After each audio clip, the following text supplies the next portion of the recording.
Hi guys, so much an interesting video on Wild Rift. So today we're back with another complete guide, and this time it's on Orianna. So last time we had the Janna complete guide where I was playing support and when I didn't get AD carry, and today we have Orianna where, as I said in the Janna video, my second choice in position preference is actually mid. So this time I actually did go mid and I played Orianna. So now, I have always mentioned in my tier list videos that I think Orianna is a really good mid laner. Currently now she's not the best with Katarina and Diana in the meta, but she's still a top tier mid laner in my opinion. Not as good as the two of them, but you know, following soon after, I would say. So without further ado, we're of course gonna jump into the practice mode to take a look at her leveling order as well as her abilities.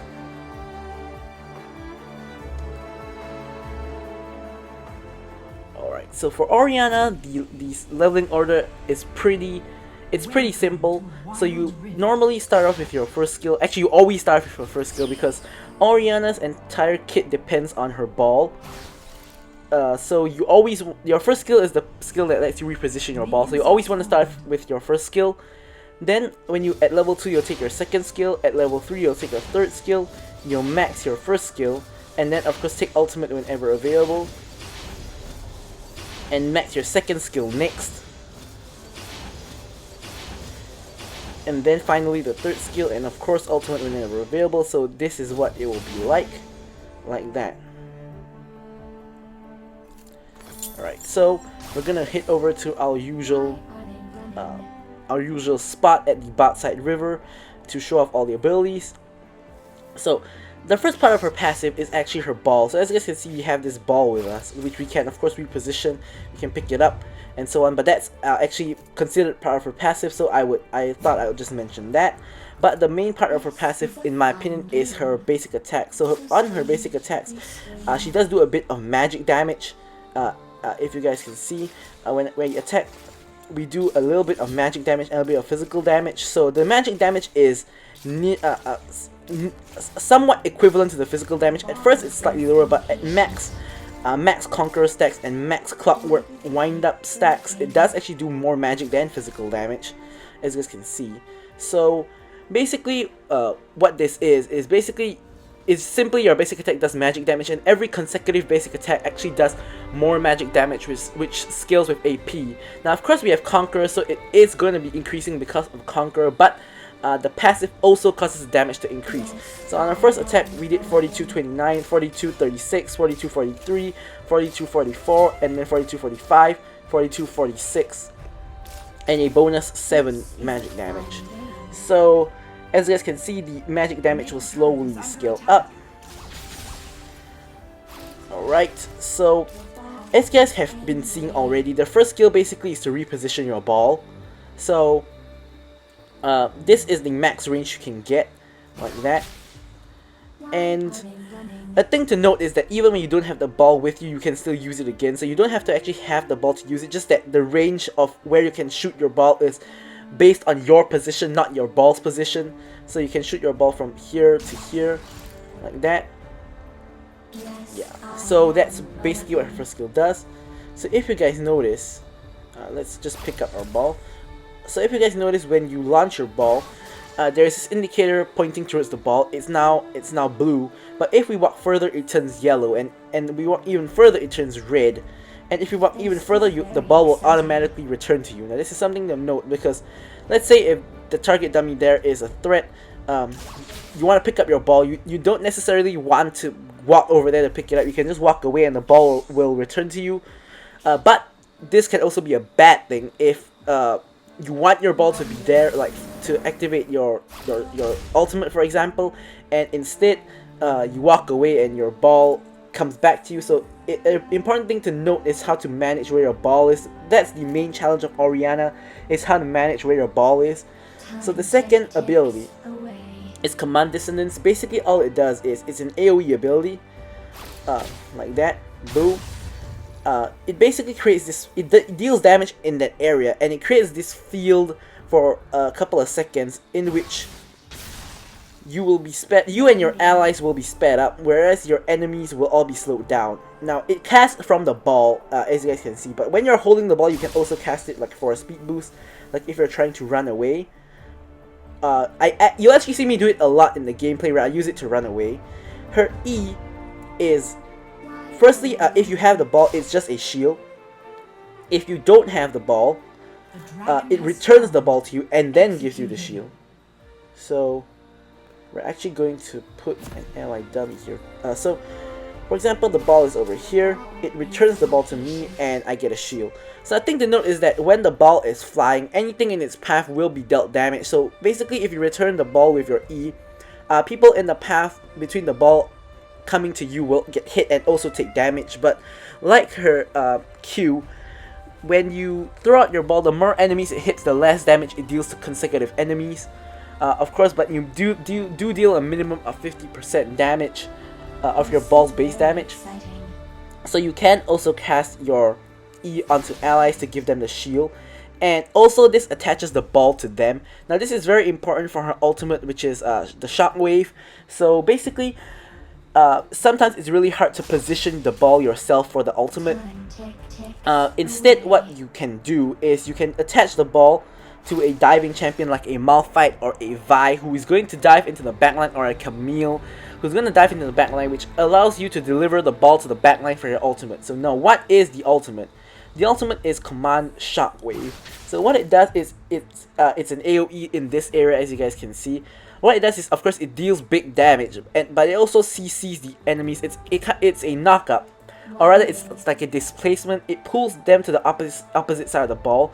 So now, as you can see, the dummy is below the ball. When I press the shockwave, he's going to be pulled to the opposite side of the ball. So now he's above the ball. That is something to note, because you will see later on in the gameplay that I kind of screw it up because I kind of pull the enemy away from my teammates and we lose out on the kill because of that. That's a little bit of a preview of what's going to happen. But here again, he's right next to the ball. I'm going to use it. He's going back to where he originally was. So it's going to move the champions in a fixed distance to the other side. So if I put the ball right next to him here, he's going to go further to the other side. Whereas now he's really far from the other side. When I press it, he's going to go only a little bit to this side. So that is something to note, that you don't... of course, normally it's not something you really think about, because you just use it in a group of enemies. But sometimes it is something that is important if you're attacking like one enemy. Of course, this is really good. It is that if the enemy team has a traditional like team composition where they play front to back, let's say these two are the carries, and then these two would be the tanks or the fighters standing in front. So let's say this is like a Malphite and a Darius. Behind we have like a Vayne and a Katarina, let's say. So you of course want to attack the Vayne and the Katarina. When you get your ball in there and you press your ultimate, everybody's going to be switching positions. So now the Malphite and the Darius are these two here, and this the Katarina and the Vayne will be these two here. So it really exposes their backline as well. So a good shockwave will mess up their team composition or their team formation, in addition to doing a lot of damage. So that is about it for the skills and the leveling order. Now we're gonna actually jump right into the build, runes, as well as the spells. Alright, so here we go. So we're first gonna, of course, talk about the build. So what you normally go for first is you start off with the Sapphire Crystal. Over here you start the Sapphire Crystal. On your first back you get the tier, and then that's to start stacking the tier, of course. And then as you can see, my first item is the Archangel Staff / Sarah's Embrace. This is really good because Orianna is really mana hungry, so this basically solves her mana issues, as well as giving her a lot of other stats that she likes. A bit more survivability with the extra, I believe it's the extra HP you get. Yep, so, but what we don't want is, because this doesn't really give that much stats until you stack it up and evolve it. So what we normally do is we go for the tier, then we go for the Liandry's Torment. Now Liandry's Torment is an item where actually most people build it against tanks, especially post-nerf. So just double checking here. Yep, it gives more health into shield. Yep, alright. So Liandry's Torment after the nerf is a item that most people build against tanks, and not everybody builds it always nowadays, but I find that Orianna still makes really good use of it. So I still build Liandry's Torment like every game that I play Orianna, which is actually not a lot, but basically if I play Orianna, I'm building Liandry's Torment.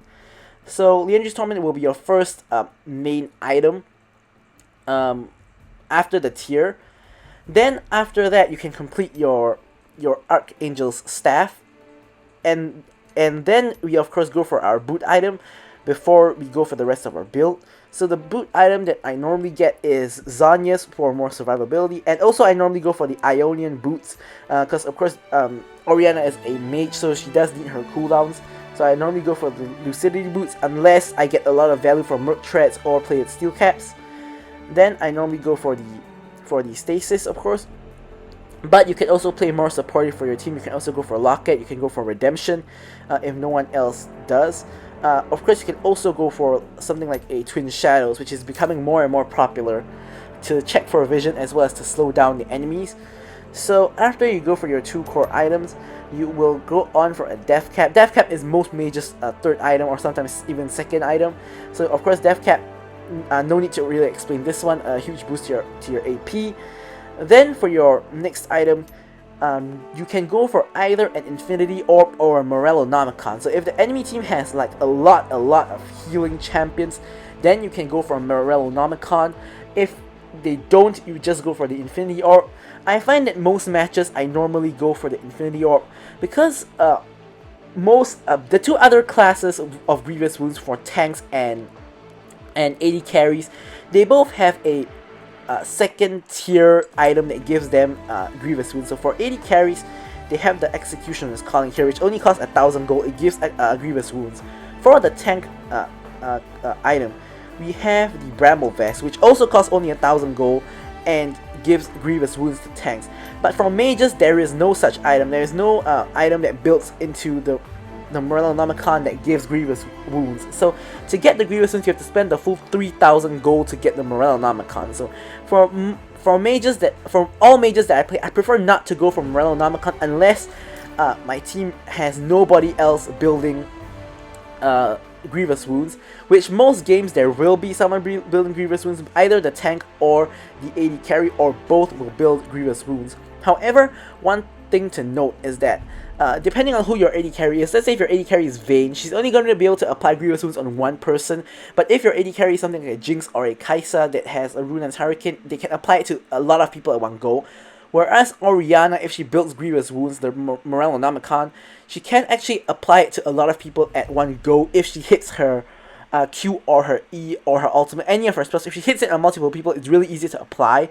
So if, let's say you have an Vayne AD carry who has built Grievous Wounds and you have no one else building Grievous Wounds, you might still want to go for the Morellonomicon because you can apply the Grievous Wounds a lot more easily compared to the Vayne. But if not, I'll go for Oblivion Orb, of course more health, more damage, a little bit of penetration, and of course the crit for enemies at low health, really helpful for finishing them off. Then as my last item, I normally go for Void Staff because at this point in time, most of the time there will be enemies with magic resist, and therefore I get the 40% penetration, which is going to help me deal with them a lot easier. If they don't have any magical defense, then you can go for something like a Morellonomicon. If you've already gotten the Morellonomicon, then you go for Infinity Orb. So the last 2 items, a little bit more freedom there, but the first like 4 items, including the boot enchant, is more or less the same. So now we're going to discuss the runes. So now runes, actually there is some points to discuss. I'm going to discuss the Keystone last because I have the most to say about that. So I like to take Sweet Tooth for the laning phase. Manifold Band is also a good option considering that you're building the Archangel Staff. But I do like the heal from the Sweet Tooth, so I like to go for Sweet Tooth. Hunter Genius is also an option because you're a mage, but I think Sweet Tooth and Manifold Band are better, especially with the Morellonomicon. Sorry, not the Morellonomicon, but the Archangel's Staff. So for the second one, it is, as I've always been saying, it is a personal preference, but I like to go for Hunter Titan. So, yep. And for the first one, I like to go for Brutal. So Brutal, of course, for the early game damage and a little bit of penetration. Of course, you can also go for Gathering Storm because Orianna only really comes online later into the game. After her nerf, her early game, it has gone. I wouldn't even say it's weak, but I would say it's not oppressive. It's not really strong, depending on who you're laning against. So if you're laning against someone that's melee, it's still going to be really, really good. But if not, Gathering Storm is also an option just to scale better into the late game. Hunter Vampirism technically is an option. It's been rising up in popularity as well, especially among AD carries, but I don't really think the lifesteal is important. You rather go for damage. The rest is not really weak. You don't go for weakness because your CC is mainly your ultimate. Technically your second ability too, but I think that the damage on Brutal and Gathering Storm is more important. Champion, not the best idea on Orianna because she does have no mobility, so if you get caught out, it's really easy to die. And for your keystone, this is the point of discussion. So you can go for both Conqueror as well as as well as Electrocute as well as Airy. So there are a lot of options here. So what do you really want to go for? So here, it actually mostly depends on your matchup. But in general, if you're not sure what to go for, just go for Conqueror. Because Conqueror is really useful because you will actually realize that Orianna, even though she is a mage, since she has a passive which increases the damage of her basic attacks, you will actually realize that Orianna does actually basic attack a fair amount, and you can actually stack up Conqueror fairly easily, which it's gonna ramp up your damage, and then you can, when you do your basic attacks and your abilities after Conqueror is fully stacked, you're gonna be doing a lot more damage. So I enjoy Conqueror the best. Now, you go for Electrocute for the burst. So Electrocute is mainly from the main phase. Conqueror is a lot more useful later on in team fights. Of course, in the laning phase, in extended skirmish, it is still good. But Electrocute is mainly from the laning phase. So with the 3 ability burst, it's a Q, a W, and like an E can proc Electrocute, or if not it's QW basic attack can proc Electrocute. So you proc Electrocute, you get a lot more damage in lane, a lot more kill pressure in lane. But later on in the game, it's honestly not as useful because Orianna is no assassin. She's not gonna be bursting like one person. She's gonna be just poking people with her Qs and getting like a giant shockwave if possible, and that's about it. She's not gonna be assassinating anybody. Of course, if your team is really far ahead, you will be like, you can nearly one-shot someone with your combo, but Electrocute really loses its value later on into the game. I generally don't take Electrocute, and the last option is Airy. So Airy does give a lot of extra poke. So Airy can be really oppressive in the laning phase against someone who is melee. And if you cause Airy has a lot shorter cooldown than Electrocute. Electrocute has a really long cooldown. Airy has a really short cooldown. So you can constantly spam your Qs, and if you're hitting your Qs or your Ws for that matter on the enemy melee laner, you can just proc your Airy and non-stop, and they can lose a lot of health to the Airy. Also, support Orianna goes Airy, but support Orianna isn't good. So that is like when you take Airy, but in general, you want to take Conqueror because it's best for the late game, best for team fights, in which is where Orianna shines, which is in the mid to late game and in team fights. She's not the best one-on-one champion. She is not the best in the laning phase, but she is really good in team fights, and she is really good in the mid to late game. So Conqueror is generally the rune of choice. Now for your spells, of course you go for Flash. Your other option, there are actually a couple. Personally, I like Barrier for the more extra safety, but if your team doesn't have an Exhaust, you can also go for Exhaust. And if you want more kill pressure in lane, let's say you're up against someone who's melee, and you want more kill pressure, you can go for Ignite. Like that. And other than that, these are the 3 main spells you want to be taking. You wouldn't really take heal. You can actually, okay, this is gonna sound a little bit unusual, but you can actually also take Ghost. So Orianna already has a little bit of speed up from her W, but you can also actually take Ghost. Now Ghost, the way Orianna uses Ghost, it's not to like run after an enemy, it's to kite out an enemy. So if there is someone running at you, sticking onto you. Let's say there's a Garen, he presses his Q, he's running after you, he's trying to silence you, he's trying to get into melee range to spin. You can actually Ghost and you run backwards and you kite backwards, because remember your basic attacks do deal a significant amount of magic damage, especially after a few consecutive attacks. So you can actually kite people out who are trying to stick onto you by using Ghost. But generally, you only take Ghost in specific when you see like specific champions on the enemy team. And even if you see those, you may not always even want to take Ghost, because Barrier is just a better spell in general. But I'm just pointing it out as an option, since we're discussing what are the possible spells. But this was a pretty long discussion on Orianna. Without further ado, let's jump into the gameplay. Alright, so here we have the gameplay. So as mentioned, I'm starting off with my Sapphire Crystal to begin the stacking. And also I've gone for Conqueror in this match, because as I said, Conqueror is my favorite rune to take. It allows me to scale better into the late game, and I'm up against an Aurelian Soul, which is not really easy to bully because he has range as well. So this is like a kind of like what a mid lane matchup that you will see in a couple of months ago, maybe, when Aurelian Soul and Orianna were the two best mid laners, the two S tier mid laners. So here Aurelian Soul actually hits a nice stun off, and as you guys can see, he took Electrocute, so he did proc his Electrocute, which caused me to take a bit of damage, but I still out-trade him because his main range is his star, so I technically do outrange him with my ball. So I'm doing quite well against him. I'm just positioning myself behind the minions so I don't get hit by his Q stun, which will allow him to get off a lot of free damage on me. And Aurelian Soul, of course, does have better wave clear than Orianna, so I am pinging that he is missing so that my team knows that he might be roaming. Because Aurelian Soul, of course, his entire game plan is to push waves and roam. So if the Aurelian Soul player knows what he's doing, he's definitely going to do that.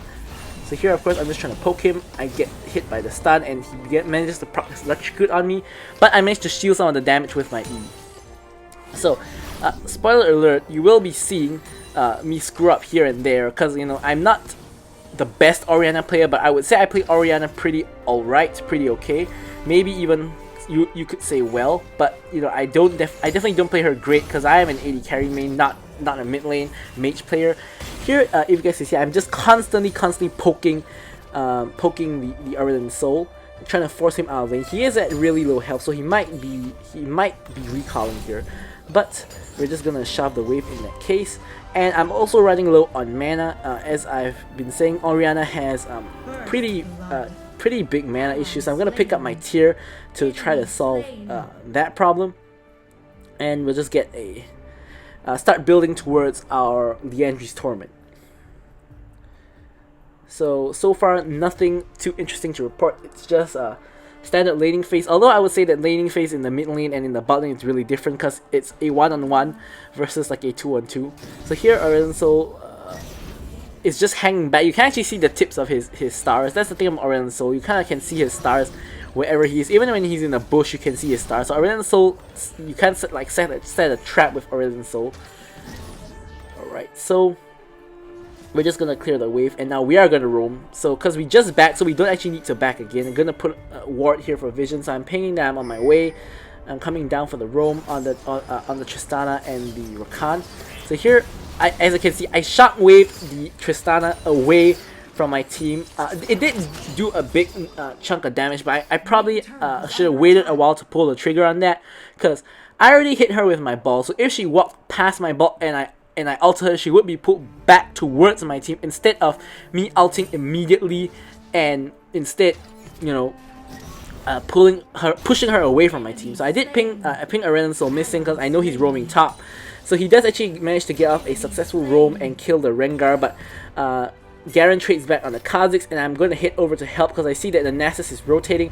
I'm going to be rotating as well. As the mid laner, you always want to be rotating for a team if possible. Here, I actually picked up the fruit to restore my mana, but I didn't realize Garen needed it, so I technically kind of stole Garen's fruit there, because Garen really needed the fruit. So here, Nasus is going to be chasing. Rengar is back alive, and here we're just gonna... here I'm getting off the damage, so now I can't exactly run down... I ran him down the best, but so I'm just gonna get off some damage. I'm gonna let Rengar chase him down, and Rengar gets the kill, which gives us the assist on that, which is our first kill participation of the game. Here we're just gonna clear the minions. Aurelian Soul is missing again, he's top. So we're just gonna quickly shove, and Orianna picks up another nice kill on the Rengar. So Orianna doing really well. He's 201. He's doing really well by roaming and getting kills. He's also building towards his Rod of Ages. So he's probably gonna get Rod of Ages pretty early. Here I managed to complete my two major components of my Liandry's, and as you guys can see, I'm just pressing W. Number 1 to increase my movement speed and walk back to lane faster, and number 2 also to stack my tier. So but we are doing respectably well. We're only 200 gold down on the Orianna, which is coming from his 2 kills, so we have actually been farming alright. Here, obviously I know the 2 of them are down. I'm not gonna just walk straight at them. I'm gonna wait for my team. As you guys can see, Rengar is converging, Xayah and Nami is converging as well. Alright, so here Kha'Zix goes onto me. I actually out myself because I thought he was going to jump onto me with his E, but he doesn't. So that was I kind of whiffed my ult there. But I'm just gonna zone the Kha'Zix away from the dragon, which allows Rengar. Actually, Rengar didn't have smite, so I actually walk over and basic attack to secure the dragon. But my entire idea there was I'm gonna stand between Kha'Zix and the dragon. So if Kha'Zix wants to get to the dragon, he has to go through me. Now, could he have killed me or not? I'm not too sure, but probably because I'm isolated. I'm not really near my team, but he doesn't even try. Trading my life for the dragon, Infernal Dragon, I would say is worth it. So if he really kills me there and I stop him from going to the dragon, I think it's worth. He isn't at high enough level to have a reset on his E, so if he jumps on me, he's not going to be able to jump to the dragon. So I would say that was the proper play there. So here, mid lane wave is back to the neutral state. Orianna, of course, is going to be pushing it out as fast as possible. I don't really want to go near his stars, so I'm just going to keep my distance and push the wave. So you see, Orianna's wave clear is actually pretty good as well. Orianna is normally a pushing lane, but against an Orianna it is not, of course. So I'm going to ping that he's missing again. I know he's going top, so I'm pinging, as you guys can see, I'm pinging Danger in the top side river because I know he's going to roam to Garen, and there he is. I'm pinging him again in case Garen somehow doesn't see a flying dragon coming out of the jungle, but Garen just doesn't care. Garen looks like he actually went onto the Orianna for a while before the Nasus came. So here now I'm gonna get off a roam. Rengar actually hits the plant, which actually sort of does alert them to our presence, but they are already pretty far away. So I'm just gonna shield the Nami to possibly get the assist. Orianna comes on with a giant stun, but I shockwave him back. He's not at the best of health, which allows my Xayah to go on a rampage. So that was finally a good use of the ultimate from me, after basically screwing it up once and whiffing it once. So yeah, Orianna ultimates is not the easiest to hit, I would say. So here I'm just gonna take the tower since we have a minion wave, and we just got the kill on the enemy bot lane as well as the Orianna. And somewhere else on the map, Kha'Zix actually died, probably to the Garen. So we actually got all 4 of them, which allows us to easily secure the bottom lane tier 1. Here I've completed my Liandry's, and now I'm building towards completing my Seraph's Embrace. So I have 4 assists at the moment, no kills, but at least we have not died, so that's really good. Here, of course, we're just gonna quickly clear out the wave. So you can see at this point in time we have pretty strong wave clear. Then of course we're gonna roll. We see Aurelian's Soul there, so we're actually not gonna roll. Alright, we're gonna get a bit of poke on Aurelian's Soul. As you guys can see, Aurelian's Soul, even when we have no vision of him, just based on his stars, you can actually tell where he is. So here Rengar is here. He's jumping in for some reason, not actually going on any of the enemies, just here to tax my lane, steal my CS. And Rakan is here as well. We both avoid the Rakan knockup. And I get a good ultimate into the Nami ultimate, so there's a big wombo combo right there. I pulled them all into the Nami ultimate, which is really great. As you guys know, the Nami is my dual partner. Of course, I didn't manage to get ADC. I got mid instead, but that's still the person that I normally play with. So we have great synergy here. She goes a little bit too aggressive, causing her to get killed by Tristana. But I managed to trade the kill back, which arguably is worth because it's support for AD carry. And I do finally get the kill, and I pick up a huge chunk of gold from the Tristana as well. So I find that was arguably worth it, but Rengar dies as well. So overall it's a 2 for 2. So questionable if it's worth or not. But our team is slowly building up a lead. It's mainly through I believe it's through the Xayah. Xayah is going for the crit build as well, which I love to see. So it's mainly through the Xayah. Rengar has a lot of kills as well, but he has quite a bit of deaths. So here, there's a lot of people mid. I've seen someone, one of the enemies at the bot side river as well. There's Kha'Zix, Orianna and Kha'Zix at the bot side river. Tristana and Rakan are mid. So they are going for a Herald play, which is why they're all mid. So here, me and Nami gonna try to defend this this Rift Herald. In the meantime, I'm clearing out the minion wave, trying to poke them down. My tower is still full health. The Orianna has barely managed to touch my tower. I've also barely managed to touch his tower for that matter. But I'm gonna quickly clear off the Rift Herald. My tower is still at half health. They do get one charge off, but that's all they're gonna get. In the meantime, they do secure the dragon off that, which is really good for them. Here, I whip another ultimate in between the Tristana and the Rakan, which is really unfortunate. I thought I'd hit one or both of them, but instead, they both barely walk out of the range. They're both barely out of the range. Here, I actually get split from my team, so I'm actually in trouble, because Kha'Zix is on my tail. I use the W to speed boost away and the blast plant to get away. Kha'Zix is jumping for me, and I'm gonna use my speed boost, and basically I bait Kha'Zix into my team and we turn onto the Kha'Zix and the Aurelion Soul. Kha'Zix is down, Rengar picks him up, and Aurelion Soul is hightailing it out of there with the Rakan. My teammates do get hit by the stun, but we're probably just gonna run them now. I try to flash forward, I think, to get to do something, and okay, we do pick up the kill here. So I try to flash forward to get off some damage. Doesn't really do too much in retrospect, so probably not the best move. But you know, we do actually win big on that, I would say. Trading Dragon for like killing their entire enemy team is not too bad, especially since the dragon is the mountain dragon. It's not really the most important dragon. Nasus runs into our entire team and gets hit by absolutely everything, and he just goes down. Now Nasus is pretty tanky, but he is not that tanky.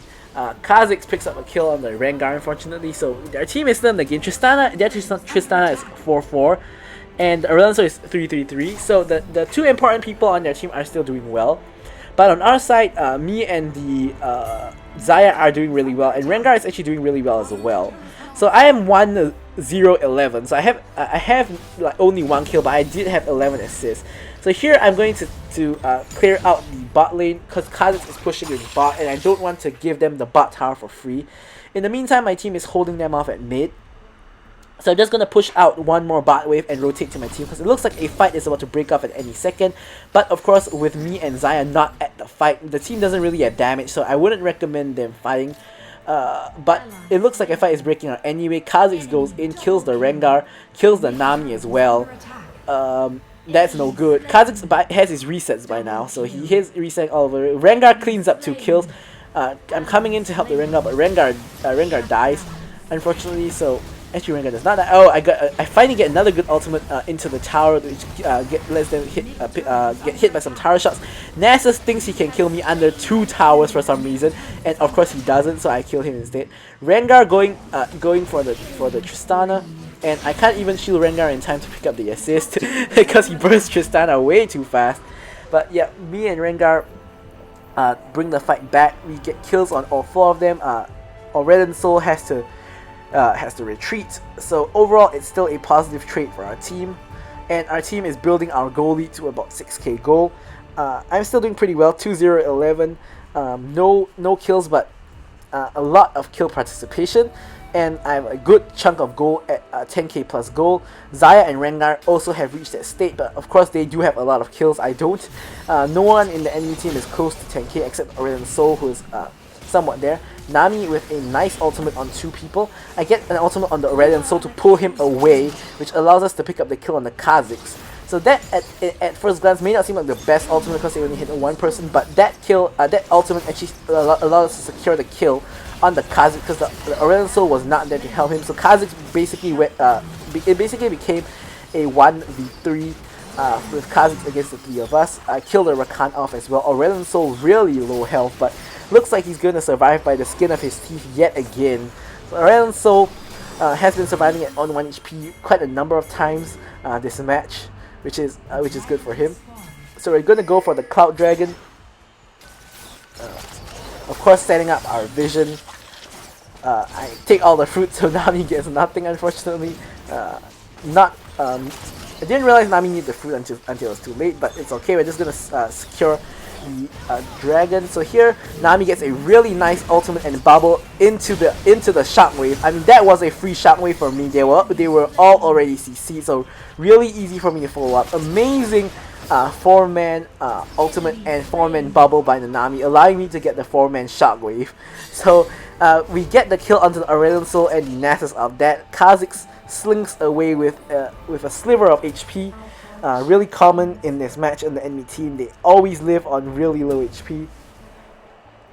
Alright, so we are doing pretty well. Of course, we already have amounted to an 8k goal lead, so our goal is slowly rising. Of course, when you are the winning team, you want to be getting all the objectives on the map. If the enemy team wants to fight you, if you have a team fight comm, you can always fight them. In our case, we have an Orianna, we have a Xayah, we have a Nami, so that's a really strong team. We have a really strong team fight, and Rengar, who is a fat assassin who can dive backline, who can flank. So and we have Garen for the front line. So if they really want to fight, we are gonna be winning the fight majority of the time, unless something happens like Rakan gets a 5-man ultimate into a 5-man Aurelion Soul stun, something like that. But if not, we are generally gonna just win the fight just because we're ahead, and we also have a very strong team fight composition.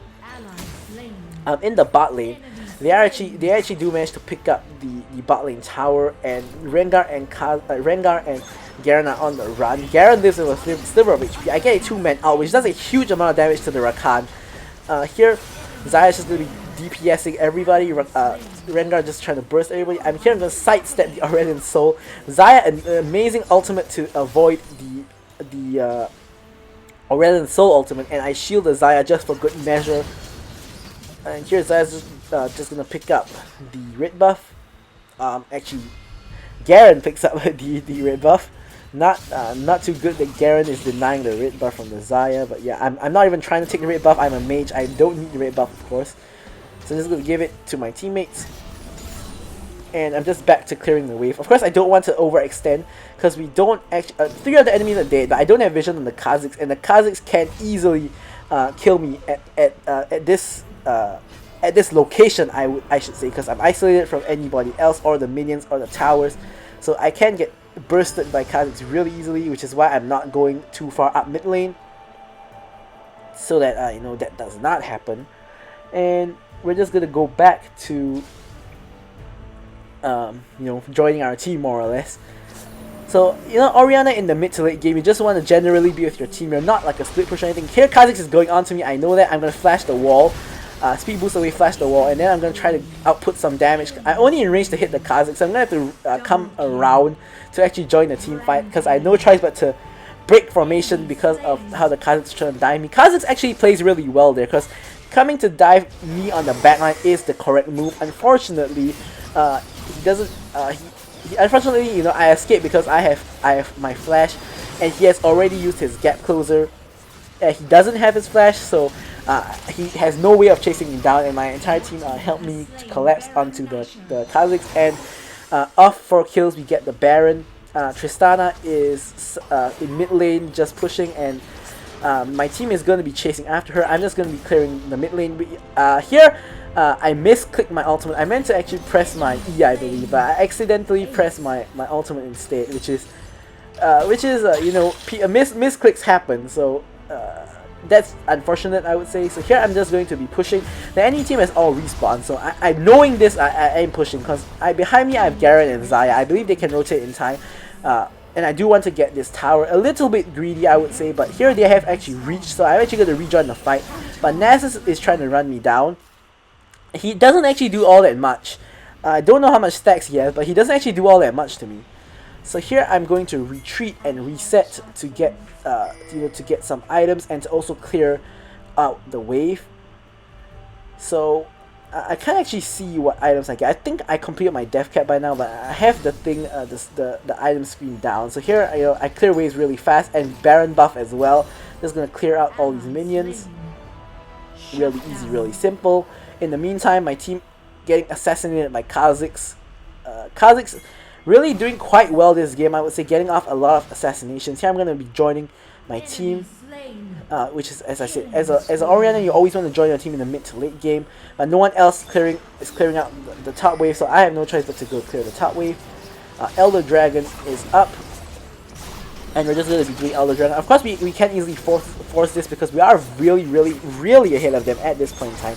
We don't even need the Rengar. The Rengar just is just distracting them, and we can just pick up the Elder Dragon by ourselves. Xayah does a lot of DPS, so we can easily pick up the Elder Dragon by ourselves. And we're just going to clear out the bot wave as well.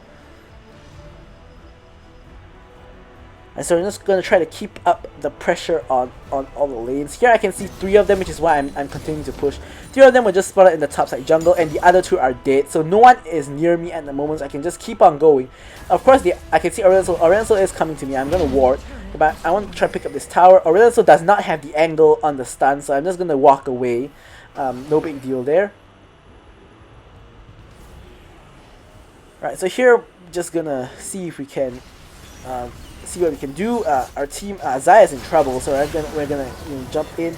Nice ultimate into the Nami ultimate again. Me and Nami amazing synergy. I get another kill, and a triple kill in fact. Actually, I get three kills, and I become legendary, which is great. And alright, we finally see what I have. So I have the Sarah's Embrace. I have the Angie's Torment. I have the Death Cap, and I've actually got from Merlonomicon this game because we have healing on Nasus, we have healing on Nasus passive, we have healing on the Kha'Zix W, we have healing on the Rakan Q. Tristana has gone for Blade of the Rune King, so there's healing there as well. And basically everybody has healing with the exception of Aurelion Sol, so this game is really good for the Merlonomicon, so I've gone for Merlonomicon instead, so that there's no chance of them healing up and having some kind of insane heal. Here we just ultimate Aurelion Sol just for fun, but the game is already over. So pretty long game. It's getting to be a pretty long video. It's already 40 minutes, so I'm gonna have to try to quickly go through the stats. So of course we get an S. We're not the MVP, but we get an S. Xayah does really well, gets the MVP of the game. Here, gonna try to quickly go through what we have. So, as I said, we have gone for Merlonomicon because of the enemy team's lifesteal. We actually go for the physical defense boots because the enemy team is primarily physical defense, and Aurelion Sol has actually not been attacking me the whole match, with the exception of laning phase. And Kha'Zix always tries to assassinate me, so we have actually gone for the play at Steel Caps this match instead of the Ionian Boots of Lucidity. Rengar does very well. This Rengar build is alright. You guys know how I feel about Triforce, especially after they nerfed the Triforce Rengar, the hotfix nerf. Nami, pretty standard. 33 assists, getting an S as well. Good job. Xayah does really well as well. 11, 3, 19. Just does go for the Bloodthirster instead of the Guardian Angel, which I have actually mentioned in the complete guide that it is an option as well, so that's alright. Garen goes for a Triforce into tank, which is alright as well. He does go for a Zhonya's, which is questionable, but overall it's fine. And on the enemy team, Rakan doesn't do the best, but his build is correct. Tristana, normally I don't go for Blade of the Rune King on Tristana. I feel like Tristana needs more damage. I go for Infinity Edge first into crit. So probably this is not the best Tristana build, but it's not the worst as well. You can't really say it's wrong. It's more of a personal preference kind of thing. But Blade of the Rune King, really not much damage. Nasus goes for a really troll build. He goes for a Rod of Ages first, then he goes for Fimble Winter, then he goes for Sunfire Cape. So Nasus build is always Triforce into tank. Nasus does so well with Triforce because it synergizes with his stacking and with his Q. So you always want to go for Triforce. He doesn't go for Triforce. He doesn't go in for a full tank at the start, but he instead goes for some AP item and the Fimble Winter, which is just a cooldown, so he does kind of troll the match with his build. Aurelion Sol build is fine, and Kha'Zix build, I'm not sure why Kha'Zix built Bloodthirster. Actually, you normally want to go full assassin with Kha'Zix. Bloodthirster not really helpful for that, but he looks like he's going into a GA. You can actually go for Death's Dance and GA for more defensive options on Kha'Zix, but he should be going for like like a Yomu's or like a Moral Reminder instead of the instead of the executioner's calling, so that's not really the best from Kha'Zix. But quickly now, we're gonna actually take a look at the numbers. Okay, so the numbers, as you can see, Xayah does a boatload of damage. No one is even close. I'm nowhere close to it. Xayah does like over 50k damage. Garen, as expected, tanks a lot for the team. Xayah actually takes a lot of damage as well, but she managed to escape a lot of times because of her ultimate. Rengar has been jumping in, dealing a load of damage and of course taking a lot of damage in return. I take the least damage of the team, but as an Orianna, that's normally the case. You probably don't want to take a lot of damage. If not, you probably be dying a lot. I actually don't die the entire match, which is amazing. And I do actually deal a really decent amount of damage. It is honestly good damage, but when you compare it to Xayah, what can you really say about that? On the side of the enemy team, as expected, Kha'Zix and Aurelion Sol does actually kind of carry the team. They actually do deal a lot of damage and take a lot of damage as well. Tristana with a lot of damage as well. But here is the amazing part. Somehow, Nasus with his troll build actually does more damage than both Aurelion Sol and Kha'Zix. Probably due to his stacking. I assume he probably has a lot of stacks, which is why he managed to deal that much damage. Or it could be that his Rod of Ages managed to make his E do a lot of damage. His the E, which is the AoE on the ground, do a lot of damage. I have no idea how he did that much damage. And he tanks almost 45k damage. But Nasus, Nasus is really tanky. So that and he also has Sunfire Aegis at the end. So I guess that kind of makes sense. But I don't know, the Nasus does really well for his build, so I'm really surprised by that. But other than that, nothing too much to point out. This game was a game where my team was winning bit by bit. Generally, we win almost every team fight, and every team fight the goal gap just goes up and up and up and up, and eventually it becomes an insurmountable amount where the enemy team can't really do anything about it. So that's it for the long Orianna complete guide. Thanks for watching the video, guys, and goodbye.